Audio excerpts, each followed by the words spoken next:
여러분 안녕하세요. 많이들 덥죠. 폭염주의보 내린 곳도 있고 그 다음에 호우주의보 내리고 호우가 내리는 곳도 있습니다.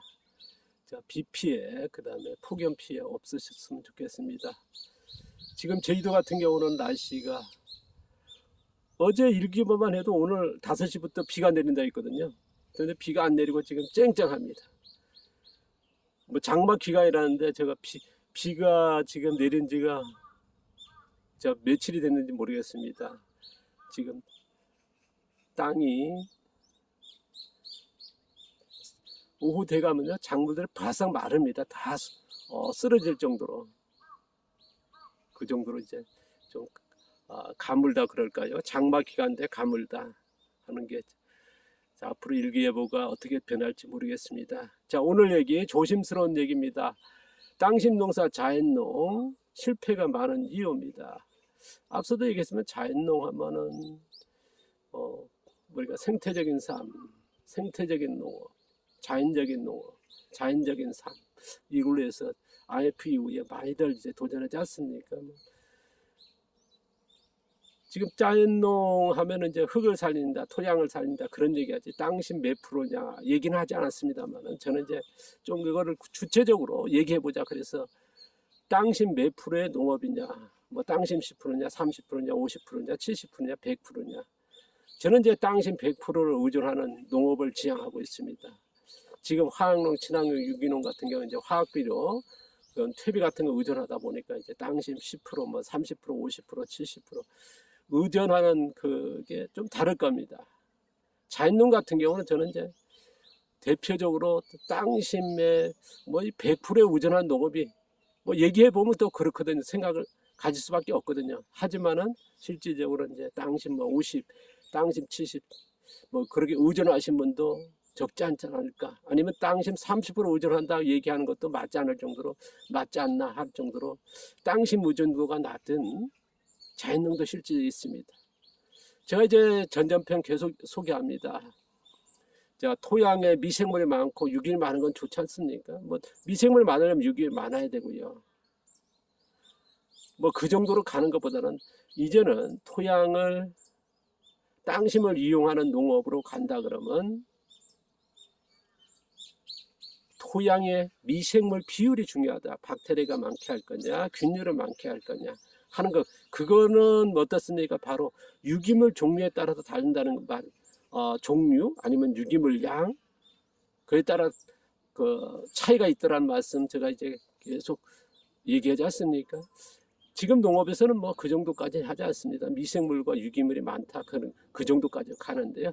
저는 이제 미생물 비율 중요하다. 그럼 미생물 비율을 얘기하다 보면 또다시 이제 유기물 종류, 유기물 양, 뭐 이거 얘기하게 되는데요. 자, 미생물 박테리아가 많다 보면 이제 질소가 많이 생산되고, 균열가 많다면 질소가 이제 적어지겠죠. 이게 자연적인 하나의 룰입니다. 이거는 뭐 자연적인 룰이기 때문에요. 박테리아는 어쨌든 부드럽고 빠르게 흡수할 수 있는, 분해가 되는 그런 유기물 양분이 많고요. 그런 쪽이지 않습니까? 그리고 균류는 어떤 딱딱하고 이런 갈색 유기물 같은 영양이 적고 오래가는 분류에, 우리가 이제 곰팡이 버섯균 그런 종류 아닙니까? 그래서 토양의 어떤 게 많이 따라서 그러면 이제 미생물 종류가 달라진다. 그래서 제가 이제 바로 그런 얘기했습니다.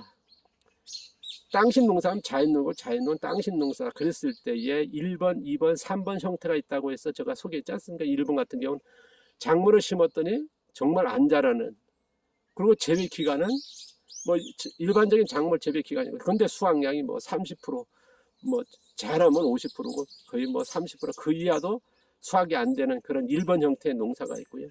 2번 형태가 뭐냐 그러면 작물을 심었습니다. 정말 화학농, 친환경, 화학비료, 뭐 퇴비 같은 거 쓰고 있는 그 농사와 같은 재배 속도로, 성장 속도를 유지합니다. 그래서 촉성재배, 초점재배 되는, 그리고 재배 기간은 화학농, 친환경, 유기농 같이 재배 기간이 거의 같은 단기 재배, 초단기 재배, 수확량도 거의 같거나 그 이상이 되는 80에서 100 아니면 이제 120이 되는 그런 2번 형태가 있다는 말씀드렸습니다. 3번 형태 같은 경우는 이제 제가 하는 느리게 키우는 초지연재배, 초지연재배, 그 다음 재배 기간은 장기재배, 초장기재배, 그리고 수확량은 80, 100, 120이 되는 그런 1, 2, 3 형태를 소개했습니다. 오늘 이 얘기가 뭐냐 그러면 바로 우리가 이제 자연농 하면 땅심 농사다. 뭐 땅심 농사 용어는 별로 안 씁니다만은 저는 이제 땅심 농사는 100% 그쪽으로 이제 많이들 아마 연결이 되지 않을까 싶습니다. 그랬을 때 보면 이제 귀농하고 지촌품이 IF 이후에 많이들 짰습니다. 그런데 상당수의 자연농을 해보시면 1번 형태를 이루거든요. 수확량이 안 됩니다. 작물도 안 자라고 수확량은 안 되고 그래서 실패와 포기화가 많았거든요. 그런데 자연농의 성공자들이 소개됩니다. 2번 형태죠. 작물을 심으니까 쫙쫙 잘 자랍니다. 화학농 친환경이 같이. 그리고 수확량도 그 이상 되고 됩니다. 아마 대표적으로 후쿠오카 자연농법, 그 다음에 가와고치의 자연농, 그 다음에 기무라의 자연재배가 대표적으로 소개되지 않을까 싶습니다. 이런 책들이 나오고 그러다 보니까 필독서가 되고 아마 거의 뭐 귀농교육, 도시농 교육을 받으면 이제 그런 교육을 받고 이제 농사를 시작하거든요. 그러면 이제 그걸 기본으로 해서 야 생태적인 좋구나 수확량도 되고 그럼 나도 하겠다. 그래서 도전했을 때 아마 제가 이제 뭐 섣부른 판단이 좀 모르겠습니다만 아마 뭐 거의 대부분이 아마 공감하실 겁니다. 1번 형태의 농사의 결과가 온다는 거, 수확량이 거의 안 되는. 그러다 보니까 이제 포기하고 실패하는 첫 번째 원인이 아닌가 싶습니다. 근데 이제 2번 형태를 소개하다 보니까 이제 정말 그 꿈을 꾸는 거거든요. 근데 우리가 이제 화학농 친환경 유기농이 뭐냐 화학비료 퇴비 같은 거 놓으니까 이제 작물이 그렇게 빠른 촉성재배 초성재배 되고 단기재배 초단기 재배하고 수확량이 될 수 있습니다만은 근데 땅심 100%서 그렇게 가능할까?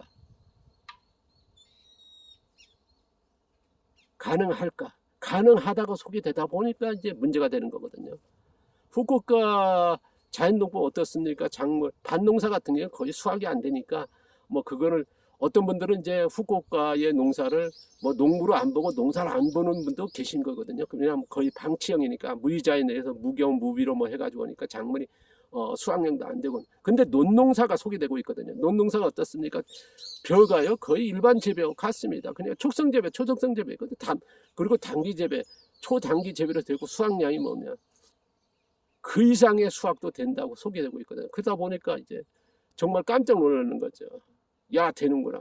그 다음에 소개되는 게 가와고치의 자연농입니다. 밭농사 같은 경우는 뭐 어떻습니까? 이제 건통재배 정도죠. 작물 성장 속도도 그렇고 재배 기간도 그렇고 수확량은 아마 한 70, 50, 80 뭐 그거 정확하지 않습니다만 그러나 대충 이제 그렇게 볼 정도로 이제 어느 정도 됩니다. 거기에는 어떻습니까? 전통 재배 이루어지는 거는 거의 1번 형태보다는 2번 형태의 중간 정도 되거든요. 거기에는 뭐냐 쌀깨입니다. 쌀깨를 많이 뿌리거든요. 뭐 안 뿌리는 분들 계실 건 모르겠습니다. 밭농사 그렇게 유지한다는 거. 그 다음에 논농사가 이제 뭐 후쿠오카 마사노부와 같은 수확량 올리고 있거든요. 후쿠오카 마사노부 어떻습니까? 바로 논농사의 개분이라고 하는 퇴비를 넣거든요. 그래서 초정성배이 되지 않습니까? 뭐 벼농사의 초정성을 치울 수 있는 촉성재배 할 수 있는 방법은 뭐냐? 후쿠오카는 개분이었고 가와고치는 쌀깨입니다. 그리고 뭐냐? 녹색 유기물이거든요. 벼를 심기 전에 녹갈색 유기물 초생재배해서 그걸 쓰러뜨리고 그 다음 물 만나지 않습니까? 물을 받게 되면 이제 거기서 빠르게 녹게 됩니다. 그럼 박테리아들이 해서 완전 박테리아 하나의 서식 환경이거든. 서식 영양원이 됩니다. 그럼 박테리아 증식이 되고 그 다음에 거기에서 어떻습니까? 질소가 생산이 많이 되는 거예요. 그리고 쌀기가 뿌려지죠. 그 다음에 계속 3번, 4번 이제 녹색 유기물이 가게 되고요. 그러다 보니까 이제 박테리아가 많은 완전한 논 토양을 만들게 돼요. 그러니까 질소가 많이 생산되는 거예요. 그러니까 작물들이 촉성재배 되는 거고 수확량이 되는 거거든요. 그리고 가와고치 같은 게 어떻습니까? 바로 퇴비입니다. 반농사나 논농사 같은 경우는 뭐냐 퇴비를 쓰거든요. 근데 퇴비는 뭐냐 거기 안에서의 그런 단체에서 규정이 뭘 만드냐 축분을 쓰지 말자. 그런 축분을 안 쓴 대신에 뭐냐 우드집 같은 것들 아니면 이제 부엽토 같은 거에서 쌓아두지 않습니까? 쌓아두면 어쨌든 뭐 부숙이다 반류다 하는데 어쨌든 자연적인 부속 햇빛이라든가 그런 시간이 흐르면서 그런 거는 미생물에서 이제 분해가 됩니다. 그러니까 반류거든요. 완전 묵은 상태에서 뭐 햇빛이라는 거는 자연적인 그런 분해가 아니고 어쨌든 노지에라든가 노출되어 있으면 미생물들에서 분해됩니다. 그러면 이제 거의 반류거든요. 그러니까 이제 반류가 뭐겠습니까? 쪼개주는 거거든요. 그러니까 퇴비 형태가 되는 겁니다. 그럼 양분을 투입하는 거거든요. 그러니까 작물이 빨리 자라는 거거든요. 그래서 촉성재배가 이루어지는 거고 수확량이 나오는 거고요. 뭐 그렇지 않고 하는 방법에 여러 형태를 합니다만은 어쨌든 촉성재배가 초청성재배가 된다는 건 뭐겠습니까? 뭔가 들어갔으니까 되지 당신 100% 그렇게 키울 수 있겠느냐는 거죠. 아마 해보시면 아마 거의 1번 형태가 되는데 2번 형태가 그렇게 성공자가 소개되다 보니까 아직도 그런 거거든요. 그리고 중요한 건 뭐냐 그런 박테리아가 있어가 질소가 생산되는 토양을 만드는 기술이란 뭐 당신 100%지만은 그런 기법으로 된다는 거.